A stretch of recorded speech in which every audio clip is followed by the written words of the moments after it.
everybody. Welcome back in to another episode of the Random Select Podcast. Y'all know what it is. It's the podcast that's all about thought-provoking talk, and I am your man, Mario. I just want to let you guys know that I'm happy to be back. Happy to be making another episode of the podcast. I always love bringing you guys that content. Let's see where it goes today. Let's see what we talking about.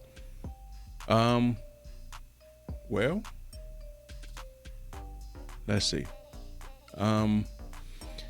Just want to let you know that we out there in those digital streets real quick before I get going. I'm on Facebook, Instagram, YouTube. We on Threads, TikTok, and all of those wonderful places. So just know that we out there. And I want to thank all the people that be listening to me all the time, that listen to me run my mouth right here on the Random Select Podcast and over on Total Podcast, a thing or two about life, and on Gaming with the Watts podcast as well. I appreciate that. Really do. I won't hold you long, but I just definitely want to talk about something that's I don't want to say near and dear to my heart, but just want to hit on something from both points of view, from the man point of view and from the woman point of view. And it's in response to a video that I saw. I think I saw it on Instagram or whatnot. And it's this thing where women ask for things, right? They say they want the guy that's able to take care of them. They want the guy that's six-figure nigga, excuse me. And the woman brought up that a lot of y'all, even if y'all got that, everything that your heart desires, and the one thing that you covet is the six-figure dude, she's saying that y'all wouldn't even know how to act. Y'all wouldn't even know how to treat the guy because you're so used to dealing with a guy that you could run over, a guy that you could disrespect, a guy that you don't have to put all your eggs into one basket with because you feel like you could run over him. And then she's saying that when that six-figure guy do come by, you won't know what to do. Because here's the thing, as she said, when a man is in a position to no longer see a woman as the prize, then it's little that you could offer him in the way of bullshit. You understand? When we don't see y'all as the prize anymore, it's nothing you really can offer me because, like she said, at this point, I'm not fascinated by the coochie anymore. Now, don't get me wrong. I'm not saying that to say that I'm going on the other side of the fence, which I have no quorums or no beef or no type of phobias about people on the other side of the fence. That's their choice. You know what I mean? That's totally up to them. But I'm just saying that when I say as a heterosexual man that we're not letting the coochie hold us hostage, we're saying that, you know what, let's weigh this out. Let's go through the pros and cons and see if this is worth it. Because the same thing that you were willing to do when you was a young man, when you was like in your 20s, drive 2 and 3 hours, go away cross town, deal with, a whole bunch of kids, or deal with a whole bunch of drama. Once you hit our age in your 40s, all that fall off the book if you a normal, logical thinking male, because at a certain point, you're not willing to put up with all of that just for no coochie. Because here's the thing, if I'm making six figures, people who understand what money looks like, what money feels like, what money sounds like, and they run into places that money running, and they understand that you making money. And a lot of time, the women who was asking for the guys to make the six-figure couldn't find a six-figure dude if they wanted to, because they don't know where that dude dwells. They don't know where that dude hang out at. They don't know where that dude get his social entertainment at. They think every dude got to be bouncing. Six-figure dude has to be bouncing the ball, throwing the ball, singing, dancing, or in the trap, right? But sometimes when your opportunities come, the question is, are you equipped to handle your opportunities? Are you equipped to be able to take advantage of when that opportunity comes knocking at the door, right? Sometimes we're not. And that goes for men too. Sometimes we always say we want things, we want to make plans for them, but are we equipped to take advantage of it when it comes? So what I want the women to understand, and I really wish that I could, you know, make this as even more plain than I'm about to make it. But here's the deal. If you really just follow me, I'm about to make a point. It's gonna seem like I'm on some old chauvinistic shit, but I'm not. I'm just trying to make a point to prove to you guys currently where things at and where things are situated, right? Since a woman came onto this planet, if she had decent women in her life, or normal, just regular normal women in their life, not no in their life, not bipolar, not anything like that, right? That means that you've been taught since you came out of someone's womb that you inherently, just by de facto existence, is better than a man. Y'all been taught that all men's a dog, that majority of the time if a man get a chance to cheat, he's going to cheat, and therefore you've been taught since you came to this earth, since you took your first breath, since you learned to walk, since you learned how to talk, you have been taught that you, as the woman, is the coveted prize. It's the prize that all men is trying to get to. You and that thing that you possess between your legs is the ultimate end all to be all. That's the prize. And you grew up with your whole life. You grew up with your life thinking that you are the prize the whole time. And never once did it dawn on you. Never once did it occur to you that maybe your partner could be the prize as well. No, but we'll get back to that part. We'll get back to that part in a minute, right? I got something in my throat, guys. As the kids like to say, no homo. So I don't fault you guys. I don't fault the women to a certain degree, because if you've been indoctrinated into a culture, into a society that has been, you know, from the day you came into the world, from the day you came out of the womb, and telling you, you are better than a man, you are the prize. They should do everything in their power to covet you. They should do everything in their power to make you feel special. They should do everything in their power to make sure you're number one. And hence the whole term, the better half. I don't even say that shit anymore, because I've learned that some women are not our better half. But even the men have been conditioned to think that the woman is your better half, right? And then once you start off saying that that's your better half, then as you get on and you go on in time, they go from being your better half to the old ball and chain. Why is that? Why do you go from being the better half to somebody's old ball and chain? It's because until you learn that you are just as important as her, you think that she is your better half, right? Until you learn that your feelings matter, she is your better half to you.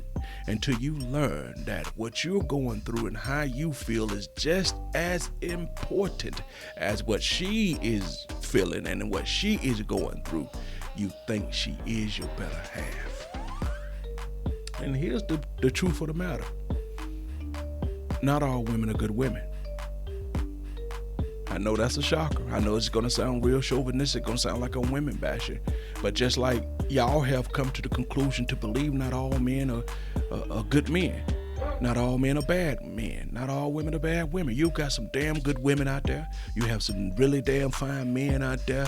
It just seems like the good woman and a good man have a difficult time trying to find each other. But there are people in this world, and I hate to take it to this particular realm, but I'm going to take it to this particular realm. If you believe that there's a God, then you believe in opposites. You believe in there's a yin and a yang. You believe in spectrums. You believe in pendulums, right? So the opposite end of each spectrum and the pendulum must swing. If you got God at one end of this spectrum, then that means you gotta have the devil at another end of the spectrum, right? So if you got evil over here and good over here, then that means that you believe in goodness and light and dark and the whole thing, right? All right. So therefore, if for every person that's on the good side of a spectrum, you gotta understand there's a counterpart. You gotta understand that somebody else is over there on that other side. So for every undeniably good woman in this world, On the left side of the spectrum, on the right side of the spectrum, there's an undeniably horrible woman in the world. For the undeniably good guy in the world, there's an undeniably horrible guy in the world. So that's the way spectrums work. That's the way pendulums work. That's the way good and evil, light and dark work. You have to have counterbalances. And I know it's a messed up, cruel thing to say, but everything in this world has a counterbalance. For every miraculous thing where people give their hard earned and the community sticks together and we do GoFundMes and we help people overcome cancer and all of that, at the other end of that spectrum, there's always a tragedy that befalls a community, a country, a neighborhood, a person, because that's just the way the world works. The world works on counterbalances. I mean, you have to look no further than the sun and the moon. That is the epitome of balances. That's the epitome of one brings you light. The other one, is a signification that dark has come, but it still provides you light. But once you see the moon, that's an indication that darkness is upon us, darkness is here, or darkness is about to come. So if you take those theories, and I'm breaking it down to the very basic of theories, then you got to understand that all women are not good women, all men are not good men. But there is not a woman that don't think that they are a good woman. Because even when a woman is at her worst, she could be drugged out, she could be whatever, not taking care of the kids, she always walks around with that confidence that I'm still a better woman than you are a man. You understand? She still walks around with that confidence that no matter what she goes through, no matter what hardship, no matter where she at in life, she could be staying in a shelter, she could be homeless, she could be walking the street. Some men would see her and still say, I think I can fix her. I think I can make her better. And a lot of times, us men, when we're out there looking all shaggedy and raggedy, and a woman walks by, she looks at you like, ugh. Who want that? A lot of women don't look at us and say, I think I can fix them. All she sees that sign is, I will work for food. You never come in here, kill me and rape me. So now, on the flip side of all of that, I'm saying that the women need to understand that you guys are no longer the prize. I hate to break it to you. The truth of the matter is, women, we together as a whole are the prize. Now, I'm gonna kick back in a little bit and finish up this podcast, and I want to thank you guys for hanging out with me. But I did want to let y'all know that the women, you are no longer the sole prize. You're still a prize. You're just not the sole prize. We're all a prize together. In order for this to work, we have to understand that we are a prize together. And the sooner we understand that from a man and woman standpoint, we'll understand that we can have things, we can accomplish things, and we can get it done. You understand? So I want y'all to hear what this young lady has to say. Right? And it's pure, it's raw, it's uncut, and it's unfiltered. But I think it needs to be said. You feel me? Most of us couldn't even handle a nigga with 6 figures, a nigga with anything over what we used to dealing with. We don't even know how to talk to a nigga with 6 figures. You used to talking to a nigga like trash, used to, taking shit back. You used to being able to kind a nigga with your pussy, cause you know it's good. But when a nigga don't need you, when pussy don't excite him, number one, and he know his work, don't have to put up with the shit you coming with, and got choices, got a line of bitches that he could choose from, that shit don't fly. You gotta adjust, or you can go and find the same type of nigga that you used to dealing with your toxic ass. All right, well, there you have it. And that brings me to another point. We like to say that sometimes men are violent. We like to sometimes, I mean, and women, I mean, and don't get me wrong. Everything I'm saying from the standpoint for the women who are in denial, not the women who understand, not the men who understand, because yes, there are a bunch of fucked up men out there. A bunch of men with mama issues, daddy issues, liars, cheaters, murderers, robbers, jackboys. I mean, yes, that's true. But I'm talking about for all the people that are normal people, right? So, and that's the other thing. Women don't understand that some women don't understand that they're toxic. They take their friends or take somebody else to let them see that they're toxic. And now the woman who understands that she's toxic, then you can kind of respect that, because you say, hey, look, she say I'm toxic, and if she say she toxic, then if you choose to stay, then you one of them type of people that love a toxic situation, love a toxic woman, then hey, that's all on you. Then they say more power to you if that's how you rolling, right? But I need the woman to understand that we need to start working together, right? And what I'm about to say, please don't take it wrong, and please don't misinterpret my words. What I'm about to say, I'm not trying to tell you can't live your life by the Bible. I just need you to understand that these are not biblical times. And a lot of times when you're in a land, you have to follow the laws of the land. These lands are dictating that we as a couple need to work together because of the way money is structured, the way housing, the inflation is going on, the way the economy is, the way grocery is. If you asking one person to go out there and tow that road all by themselves, you cannot care about me to want to see me work myself to the bone, to want to see me work myself into the ground while you sit back and dang bitch and complain. I cannot be a dude that makes six figure and then have to ask for anything.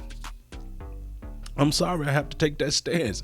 I cannot be a dude who makes six figures and you don't work, and I come home and I shouldn't have to ask for a goddamn thing. Because like one guy said, now here's the irony in this, and I find this so true, and it's funny, but it's sad. Here's the irony in this whole thing. I gotta come home and ask you for sex. I gotta come home and potentially ask you to clean the house, make me something to eat, show me love, show me some affection sometime. And I know women have to do that with men too. I get it, right? And I'm not ignorant to the fact. But this is the point he made that hit home and resonated with me like nobody's business. I gotta ask you for all that, but the dog don't even talk. And you do all that for the dog, and he ain't ask you a damn thing. You understand? You're gonna feed him, gonna make sure he got his water, you're gonna show him affection, you're gonna walk, who's a good boy? Yeah, who's a good boy? You're gonna do all of that, and he ain't said a word to you. He ain't gotta ask you nothing. You do it because deep down inside, you know it has to be done. Take that same approach with your man, and know deep down inside, it has to be done. So the truth of the matter is, I need you women to come real close and listen to my voice really good. I am not saying that you are not a prize, because you guys are. I am saying that you are not the only prize. It's the equivalence of they deciding to put two prizes in the Cracker Jack box now instead of that one. You're still a prize. It's just that you come bundled with somebody else now. I'm a prize, you a prize, let's be splendid together. A lot of you men need to start looking at yourself as a prize too. Sometimes we look at ourselves as the people that play the back seat. Well, she gets what she wants because she's the woman. Who says? Right? We get what we want because we're the couple. Not because I'm the man, she the woman, and just because I got a dick, that don't entitle me to shit either. We need to work together. We need to build something where if, God forbid, this soldier right here should fall, I need to know that soldier over there is going to carry on, because we still got kids to take care of. We still got business interests. We still got a house to make sure don't fall around apart us. Because if I'm doing all the shit, and you doing nothing. When I'm gone, what say ye? What happens to all of our interests? Oh, I'm sorry, silly of me to think that silly of me. I'm sorry, you just go find another me. And like one famous person once said, baby, you'll never find another me. You ain't gonna never find another me. But that's the problem. A lot of y'all do think whatever one man won't do, I can find another one that will. Can you really? And some of y'all should be happy that some man, you can't find a man to do what that man do, because that man treated you wrong. That man treated you hard. That man put them paws on you. That man cheated on you. So sometimes when the people tell you, you'll never find another man, you supposed to say, good, I don't want another you. And to close it all out, people, I just want to say that this is where I'm finna jump over to the men. Now, I said all of that to say, men, that, yeah, we are the prize, but there are a few things that we need to do too as well. Once you decide, once you got a girl that you have a connection with, and y'all buy in to each other, and y'all really trying to be with each other and build something, you have to buy all the way in too, men. You can't say you want something and then play with it, halfway do it, bullshit it, kind of dibble and dabble. Cause you gotta have this type of mentality once you find a girl that connects with you in the proper way and that connects with you in the right way. You gotta say, the house could be burning down. The car could need to be in the shop. The lights could be off. We could be having issues. She might decide she want to leave tomorrow and don't want part of this relationship. But you got to tell yourself without a shadow of a doubt, no matter what happened, I will not be the reason that my relationship crumbles. That's what you got to tell yourself. I will not be the reason that this relationship crumbles. And a lot of us will start off that way, doing the right things and saying the right things, being there for the kids and doing whatever. But it's the first time any type of turbulence come along, the first time you get into some type of, hissy, some type of argument where you feel like the connection is lost, then you want to bounce. You want to say she ain't the same, she crazy or whatnot. But look at it like the cell phone right here. You understand? Look at like the cell phone. It got bars. It has connection. And like I know, depending on where you go, some places your cell phone don't have all the bars at all. It's not at full strength, don't have connection. Go to tunnels, hospitals, over bridges and things like that, you lose connection. And people in relationships are just like cell phones. Sometimes you lose connection. The relationship is not as strong as it once was or is, you lose bars. But sometimes if you feel like that connection is still worth it, sometimes if you feel like that connection is everything, you just let yourself come out the tunnel until the reception comes back.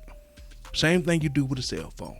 But a lot of y'all, because you see yourself as the prize, they see themselves as the prize, and we don't see ourselves as the prize together, they turn back in a tunnel and go back. And some of y'all be so foolish and stubborn with your pride that you don't even come out the tunnel. Once you lose that connection, you just stay in the tunnel, stay in that funk, and you stay that way for a long time until you meet somebody that shows you that, hey, whatever happened in your past, I ain't that guy. I didn't do it to you. It's time for you to let that go, baby. For if you can't let it go, I'm going to have to let you go. And vice versa. Some of y'all men be holding on to some shit somebody did to you in 9th grade. Holding on to shit. One woman broke my heart one time 30 years ago, and I ain't never loved a woman since. Gotta let that shit go. Because at some point, a heart can only heal when the heart is looking to heal. A soul can only be at peace when the soul is looking to be at peace. But if you constantly run around saying that you hurt and you're using your hurt as a crutch, then that's the way you're going to forever be. And I'm saying that now in today's time, women, you are no longer the prize. Accept the fact that we together as a unit is the prize. And once the women come to accept that, I think relationships will be better. Now, with that being said, I'm not saying go out there and get in old Tom, Dick, and Harry out there. Don't go down and settle with any dude that's just willing to settle down with you because you feel that, you've understand and you've accepted the fact that y'all need to be the prize together. But you gotta still be the prize woman. You just gotta learn how to merge your prize with the other person's prize. Not every man is gonna be a prize. Not every woman is gonna be a prize. You still gotta do your due diligence to make sure you make a connection with a person. All I'm just saying is the connection would be so much better if we join it together. That way we can have things in abundance. We don't want to barely scrape by anymore. We don't want to be living paycheck to paycheck anymore. We want to have things where we can say we're not rich, but we're comfortable. And most people would trade their current lifestyle just to be comfortable now. You don't have to be rich, but I ain't scuffling either. And men, if you got a good woman and you've made a connection, stop basing everything around sex. Get to know somebody, build a connection, because as a man, unless you just have no game in this world, you gotta always assume that sex is gonna come at some point. What happens when I ain't got the time to come see you, you ain't got the time to come see me, and we actually got to have a conversation that doesn't involve sex? We actually got to talk about real issues. We actually got to talk about things that is pertinent to our future, pertinent to business-wise. What happens when we have to talk about real life that doesn't involve sex? Because I know some of y'all can't have conversations without women with you talking about how you going to tear that thing up, how you going to eat her out. You want me to do this? Yeah. How about, hey baby, how much are you allocating for your 401k? What's your retirement gonna look like in a couple years? Or have you saved up enough so you can retire? Or you gonna be working on your job till you fall out dead? Which is a whole nother conversation in itself, because most of us gonna be working until we fall out dead on our job, because it just ain't enough money that they putting in these pensions and these retirement funds and 401ks to help you live. And even if they do, by the time you get to the point where you eligible to retire, they're gonna change the rules, that tax the shit out of it, and you ain't gonna get the money that they told you was going to really get back when you started your 401k. But this is Random Select, and I have just randomly went off the topic, and that's what we do. We go all over the place. But I'm going to end it with this. We are the prize. Now, us as a unit, us as a couple, us as a structure, as a whole. If you want to do it by your own, you well within your rights to do it by your own. But here's the thing. Once you make that decision that you want to go at it the same old traditional way, once you decide you want to go at it on your own, you can't bitch and complain. Because guess what? Your friends don't want to hear it. Nobody really truly, people listen to you bitch and complain. But the truth of the matter is, they don't want to hear it. Listening to it and don't want to hear it is two different things. They will listen, but trust me, they're rolling their eyes on the other end of their phone going, here they go with this shit again. So, just know that. Just know that we could come together and we can have something. We, both men and women, need to look at themselves as the prize, get together, and make it happen. All right, people, I'm going to leave that right there. I want to thank you guys for, indulging me again. Let me Mario running me mouth. And with that being said, the Random Select can be found in all those digital places. Don't forget to check me out on Thing or Two About Life podcast as well. Gaming with the Watch podcast if you into video gaming and gaming news and things like that. I'm finna get ready to get back full swing in all these podcasts. So about to get ready to pump out content. Look for something from Random Select real soon coming. All right. So with that being said, I love you guys. Thank you for supporting. Until the next time, Mario is out at 5 G's, baby. I know nobody don't say that shit no more, but I just wanted to. All right, I'm out, y'all. Mario.